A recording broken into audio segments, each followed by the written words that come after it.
Cruel, but true. Until you get overtaken by one outside of school doing about 70 miles per hour.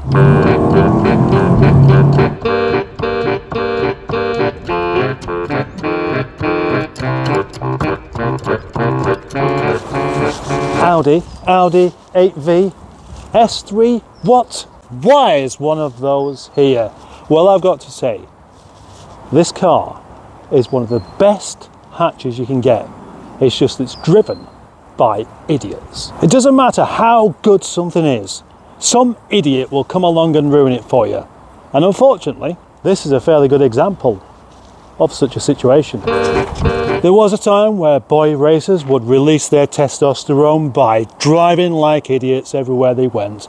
These days, they do it in something like this. They're showing off. There is nothing clever or smart or brave about driving a car fast when it's doing all of the work for you. And that's what this one does. Potentially, this could be one of the best hot hatches ever. But the people who buy it ruin it for everybody else. The third generation of Audi A3, the 8V. Not 8 valve, it's just like a code name for it, don't get confused. It has got a 16 valve engine. It's got a 2 litre 16 valve engine that develops 296 brake horsepower, which is quite a lot for a small car, albeit a very heavy small car. The A3 is the absolute brat of the Audi family. But just like dogs, you don't get bad dogs, you get bad owners. You don't get bad cars. Well, actually, you do get bad cars, but this doesn't happen to be one. You get bad owners. For a moment, I'd like to forget about the fact that normally you see one of these upside down on its roof at traffic lights and just concentrate on the actual car itself. Is it any good? Just like any Audi, it's designed by not doing too much design. Everything is subtle. It's barely a facelift on the model it replaced. Audi play safe. Up until the fairly recent models where they've started putting these creases down the side that makes it look like it's already had a crash, this doesn't stand out hardly at all. The styling is inoffensive. The whole stance of the car is not something you're going to notice. Until you get overtaken by one outside of school doing about 70 miles per hour during urgent kick-out time. Don't hate the car for this. It's not the car's fault. It's not Audi's fault. All they wanted to do was make a car that was incredibly good and one that didn't exactly stand out too much. And they've exceeded in that with flying colours. The thing about it is that it's a very, very capable car. But it's not showing off. It's not showing off what it can do on the outside. No, that's down to the lunatics that drive it. You wouldn't really be able to tell this from a 1.4 or even a diesel. Even the wheels aren't exactly garish. It's only when we see little details like the S3 badge, which anyone could just buy to bung on the back of their grey Audi, 4 tailpipes, which probably anyone could buy. Yeah, the grille's slightly different and it has got another S3 badge.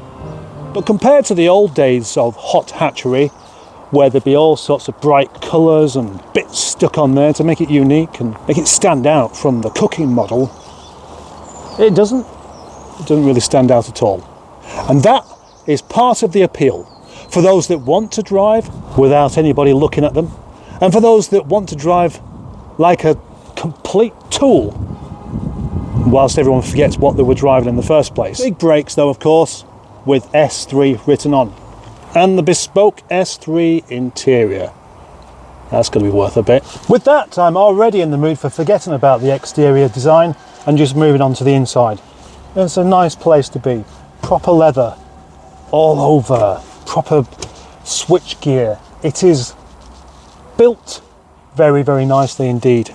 This steering wheel, the carpets are actually made of carpet rather than the stuff they put in Volkswagens and other cars these days.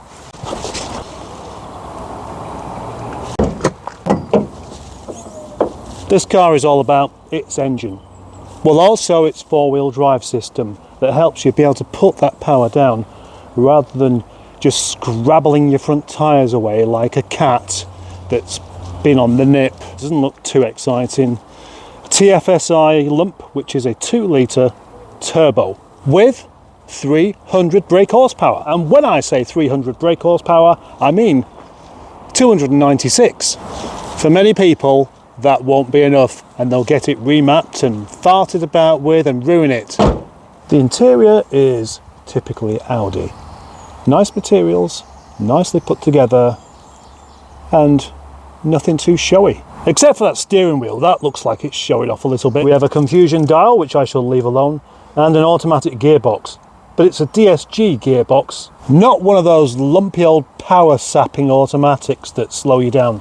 Instead, this actually speeds you up. I believe it's about a third of a second quicker to 60 through having this gearbox, because this can change gear much quicker than you can. Shut sounds.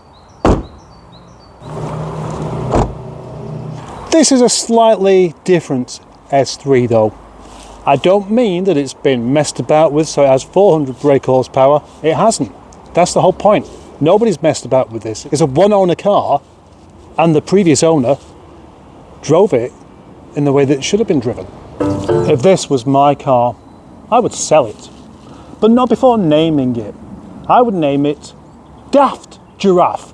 Just look at the number plate. There's a whole culture of people out there trying to make their number plates look like they actually mean something. And if you've got your own idea, that means something to you. But it doesn't work if you're trying to sell it to somebody else. Come on, you silly men. The worst driven examples of these cars are always going to have 3 people in the back as well. But is that practical? I mean, it means more collateral damage when the thing comes off the road, but it also means you're a bit cramped. It's got these little cutouts in the seat there for your knees to go in. But I actually don't want my knees there. I want them to be kind of there instead.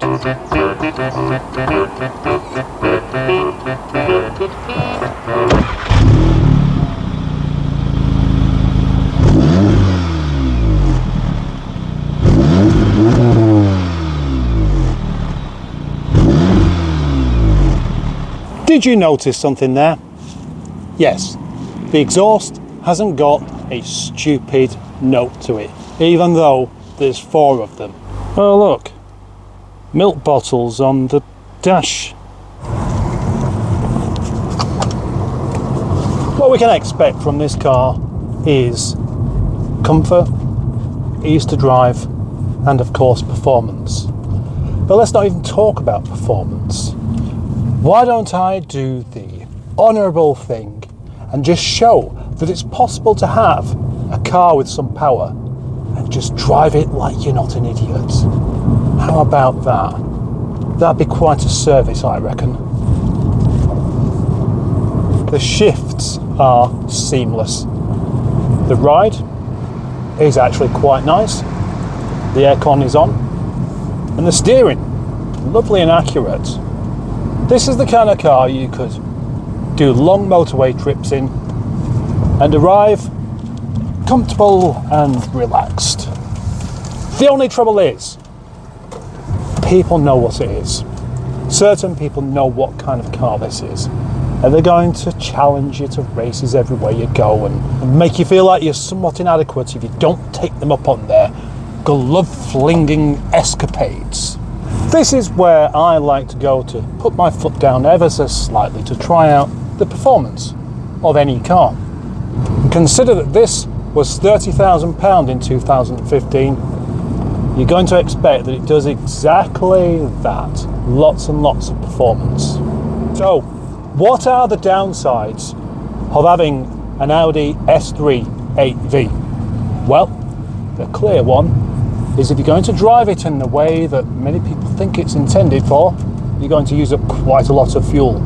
This is a fantastic engine, a really fantastic engine and a fantastic gear change, but not only is it expensive on fuel, it's expensive on servicing, because it wasn't built to be just bung fuel in it and occasionally change the oil like an old Volvo. No, you've got to spend proper money on it. I couldn't think of a car that's probably more difficult to crash than this, but somehow they manage it doing 30 miles per hour everywhere they go.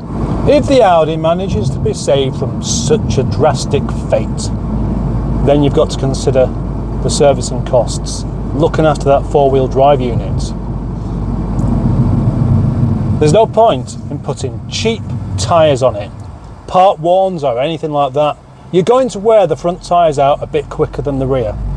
And if you go and put cheap tyres on then, it's going to confuse the four-wheel drive system. It's also going to take away some of this car's magnificent capabilities. Most cars you can get away with putting ditch finders on, but on this you can't.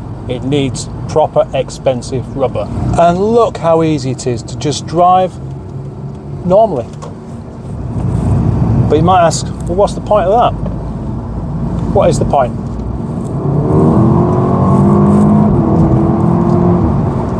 Oops! That is the familiar sound of one of these. Although it does sound a bit different from the outside. And often the remaps, so they pop and they bang and make all sorts of stupid noises that make it sound like it's in a war zone. Or even worse, and even more embarrassing possibly, Storm Dave's just blown over all of the wheelie bins. And you think that sounds good, do you? The stability is excellent. The turning is excellent. What that means, that if you manage to crash one of these with its four-wheel drive system and its sticky tyres and its great power delivery and the DSG gearbox, it means, I'm afraid, that your driving is nowhere near as good as you think it is. Consider this then. You're a young man. You want to prove that you're better than everybody else at driving, scaring people, making a racket, overtaking. And you have yourself a car that you don't even have to mess about with the gears on, that has the grip and the four-wheel drive system that will sort you out in almost any situation, yet it still ends up knocking a bus over. How is that possible? Only one reason. Just one.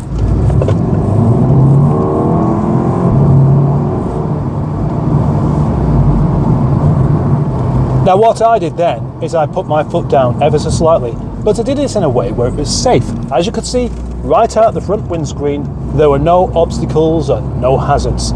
And even then, I didn't properly plant it anyway. I just put my foot down a bit.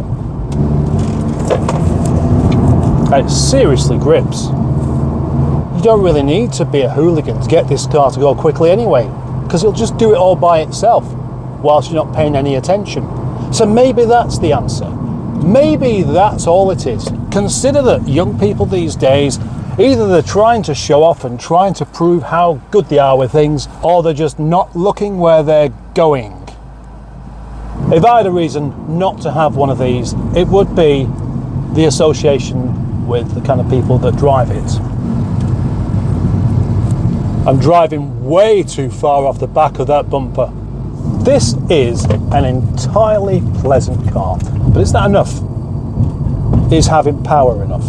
Is having ease of going from one speed to another enough, either up or down in speed? Is the build quality enough? All of these things are enough, and actually a bit more. But you can guess there's just one thing missing from it that I really like in a car. Can you guess what it is? I've driven it for a couple of miles. I've enjoyed its handling. I've enjoyed its acceleration. I've enjoyed the sturdy build quality. But enjoyed it, and that's it. Unfortunately, there's nothing about this car that makes me actually smile. And if you've got to drive like a complete prick in order to get that, then that's a fundamental flaw within the car itself. Most men will find themselves in a position where they want to find themselves a wife, a lady they can spend the rest of their life with. They could look out for someone with the perfect body, educated, interesting, and with loads of money in daddy's bank account. Or you could do what I did, which was to look for someone with a personality you like. Don't worry about a perfect body. Don't worry about having parents that are rich. Don't worry about the fact that she's a bit dim. Cruel, but true. What I'm basically saying is that this car does everything. It's about as easy as you can get to drive. It's about as easy as you can get to not crash. But I want something that I have to concentrate on driving with, to make sure that my attention isn't wandering elsewhere. In conclusion, this car is already faster than what you need it to be. So why do so many people think it needs a bit more, needs another remap, it needs a bigger turbo, it needs some pops and bangs going on? You're already going faster than what you should be doing, yet you want to do more, and that reputation is following around this near perfect car and ruining it. Okay, thank you very much for watching. Thanks for being a subscriber and a channel member, and for commenting or leaving more than one comment, or I don't know, just liking. You could like it. You could like this video if you want to do. If you like it, just make sure you like it, because that'll help me out. Bye bye. For a moment, I'd like to forget about the fact that normally you see one of these upside down on its roof at traffic lights. For a moment, I'd like to forget about the fact that quite often, for a moment, I'd quite like to forget about the fact that if you're going to see a car upside down on its roof, no, come on. For a moment, I'd quite like to forget about the fact that if you're going to see a car upside down at the traffic lights in a 30 zone, it's probably going to be one of these or a Mark 7 Golf, and just concentrate on the actual car itself. Is it any good? Or you could do like what I did and went for someone that hasn't got the perfect body and is a bit dim.